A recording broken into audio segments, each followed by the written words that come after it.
Le ministère de la Santé et de l'Hygiène publique a rencontré l'Association des cliniques privées de Côte d'Ivoire, le Syndicat national des médecins privés de Côte d'Ivoire, les mutualistes et les assureurs. Une décision a été prise à l'issue de cette rencontre.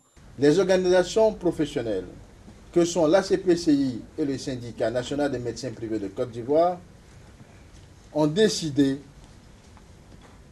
de surseoir à l'application effective de la décision des nouveaux barèmes à compter du 1er juillet 2018. Nous avons eu l'assurance que M. le ministre nous recevra dans les prochains jours et que nous continuons les discussions de manière à trouver une solution définitive dans la situation que connaît le secteur privé de la santé.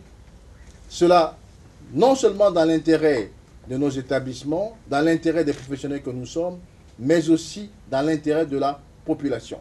Depuis quelques semaines, les tarifs des actes médicaux ont subi une hausse dans les établissements sanitaires privés.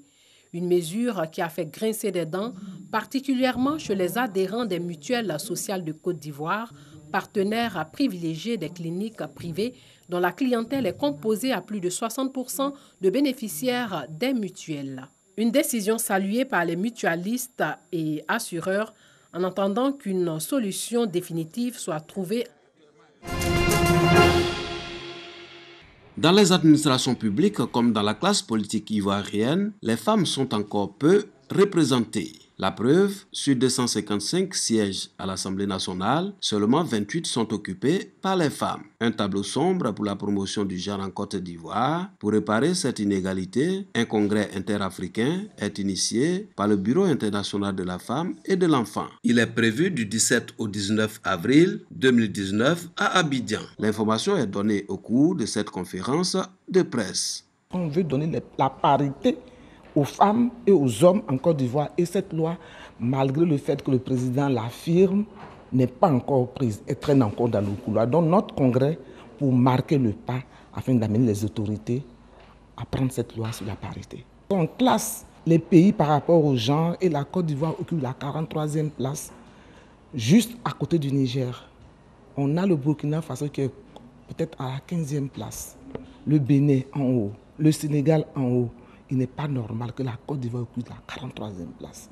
On dit beaucoup de choses, on affirme beaucoup de choses au plan politique, au plan institutionnel, gouvernemental. Mais en réalité, la position de la femme est toujours... Vous regardez bien le Sénat qu'on vient de constituer. En 2018, un Sénat naît avec simplement un petit nombre de femmes au Sénat. C'est grave. Ce congrès interafricain verra la participation de plus de 1500 personnes qui viendront de plusieurs pays de la sous-région et de l'Occident. Il sera meublé de conférences, de panels et d'échanges B2B. Ils épaulent l'État en offrant une seconde chance à ceux qui n'ont pas pu intégrer le circuit scolaire normal ou en sont sortis pour des raisons diverses. Et ce sont les clubs et associations pour l'UNESCO.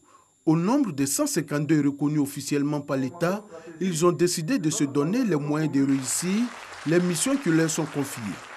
Réunis au sein de la FIAQ, la Fédération ivoirienne des associations et clubs pour l'UNESCO, le nouveau bureau a été investi par le ministre de l'Éducation nationale, de l'enseignement technique et de la formation professionnelle. Nous mettions un point d'honneur, d'abord en faisant en sorte que l'alphabétisation en Côte d'Ivoire, le taux d'analphabétisme baisse de façon drastique. Le premier chantier aussi, après cette investiture, ce sera d'installer les délégués régionaux des clubs pour l'UNESCO, puisque nous avons créé 20 délégations régionales. Nous allons mettre l'accent sur la formation.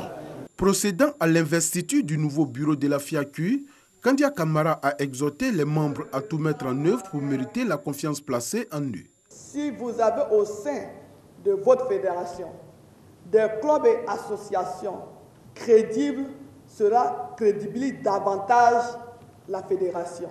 Et c'est la raison pour laquelle nous mettons un point d'honneur à regarder le dossier vraiment de chacun et chacune des personnes qui nous sollicitent avant de donner les accréditations. Constitués pour la plupart en réseaux régionaux et internationaux, Les associations, centres et clubs UNESCO interviennent sur des enjeux globaux à répercussion locale. Leurs actions sont basées sur le partage, la solidarité et l'échange et s'inspirent de tous les domaines de compétences de l'UNESCO selon les priorités nationales et les spécificités culturelles.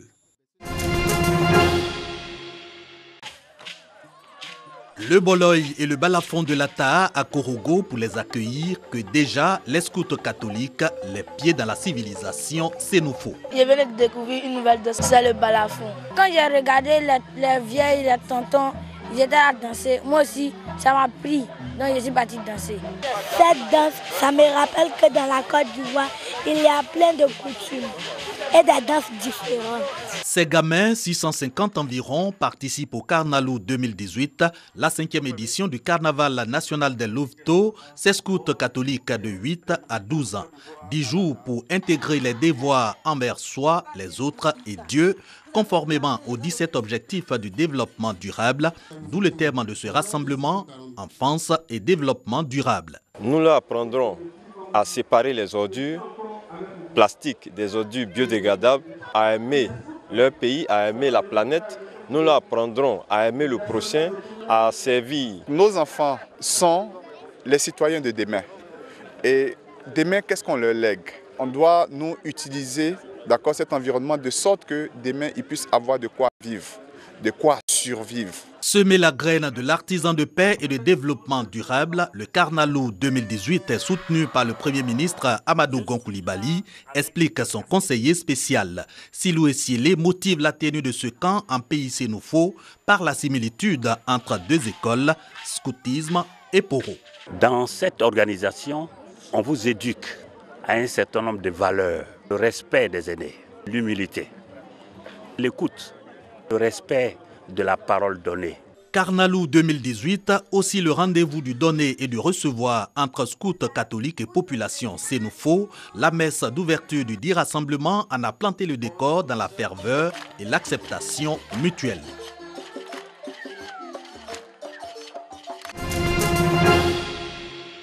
Le bâtiment est discret sur les hauteurs de Guéret. C'est ici qu'une start-up développe un kit de diagnostic qui va certainement faire progresser les traitements contre le cancer.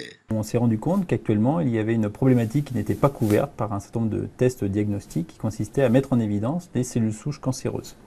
Alors ces cellules souches cancéreuses, elles sont responsables des métastases dans le cas de cancer et ce sont elles également qui sont responsables de l'agressivité des cancers. Leur procédé breveté et secret s'appuie sur une protéine issue du monde végétal qui cible particulièrement la concentration des cellules souches cancéreuses en les marquant grâce au glucose. Et elle détecte les sucres qui sont à la surface des cellules. Donc du coup, on a des sucres par exemple dans les groupes sanguins. Donc du coup, nous, on se sert de cette technologie pour détecter en fait des sucres à la surface des cellules souches cancéreuses qui sont particuliers. Les premiers tests de dépistage effectués sur le cancer du côlon ont donné des résultats prometteurs et permettraient d'améliorer le pronostic des malades d'au moins 6 mois. Pratiqué sur des stades précoces de tumeurs, il pourrait devenir un outil précieux pour les oncologues. Ça permettra d'individualiser le traitement, de l'adapter à chaque cas particulier et peut-être de prendre des décisions thérapeutiques plus importantes dès le départ lorsqu'il y aura la présence de cellules souches cancéreuses et peut-être de faire des traitements plus allégés lorsqu'on n'aura pas ces cellules. Le kit intéresse surtout les spécialistes comme Christophe Ginestier, chercheur au Centre de recherche en cancérologie de Marseille. Avec son équipe, depuis la découverte de l'existence de ces cellules souches cancéreuses, il y a une quinzaine d'années, il tente de mettre au point des traitements spécifiques. Donc pouvoir les isoler, c'est un point clé. Et on essaie de comprendre ce qui fait leur différence par rapport au reste de la masse tumorale et qu'est-ce qui fait qu'elles sont si agressives par rapport au reste. Il y a plusieurs essais cliniques qui sont en cours avec des thérapies qui ciblent spécifiquement ces cellules souches cancéreuses pour montrer que l'élimination de cette population améliore considérablement l'évolution de la maladie en la bloquant. Rapidement, le test basé sur la biopsie de la tumeur est surtout moins cher. 300 € contre 600 pour d'autres tests déjà sur le marché. Les premiers kits seront commercialisés pour les laboratoires dès septembre. Après le cancer du côlon, la société est en train de breveter de nouveaux tests pour les cancers gynécologiques et ORL.